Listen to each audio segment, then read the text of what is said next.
دنیا میں کئی ایسے افراد موجود ہیں جو کچھ منفرد کر کے اپنا نام گنیز ورلڈ ریکارڈز کی باق میں درج کرواتے ہیں۔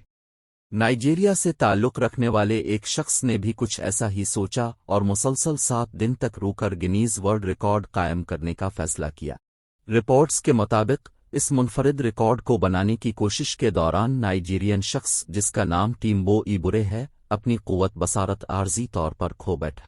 رپورٹس میں بتایا گیا کہ مسلسل 7 دن تک رونے کا ورلڈ ریکارڈ بنانے کے دوران نائجیرین شخص کو مسلسل آنسو نکالنے کی وجہ سے پہلے سر میں شدید درد ہوا، پھر منہ اور آنکھیں سوج گئیں، اور اس کے بعد حیران کن طور پر وہ 45 منٹ تک نابینا ہو گیا، تاہم کچھ دیر کے بعد اسے دکھائی دینے لگا۔ ٹیمبو ایبورے نے بتایا کہ اس نے ابھی گنیز ورلڈ ریکارڈز کے حکام کو اپنی اس کوشش کے بارے میں اطلاع نہیں دی تھی، اس لیے یہ کوشش شمار نہیں کی جائے گی، تاہم وہ دوبارہ طویل وقت تک مسلسل رونے کا ریکارڈ بنانے کی کوشش کرے گا۔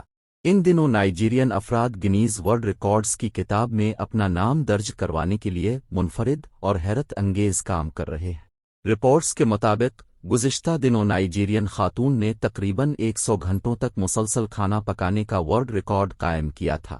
دوستو، آج کے لیے اتنا ہی۔ اگر آپ کو یہ ویڈیو پسند آئی ہے تو ویڈیو کو لائک کریں۔ میں ملتا ہوں اب سے اگلی ویڈیو میں، تب تک کے لیے اللہ حافظ۔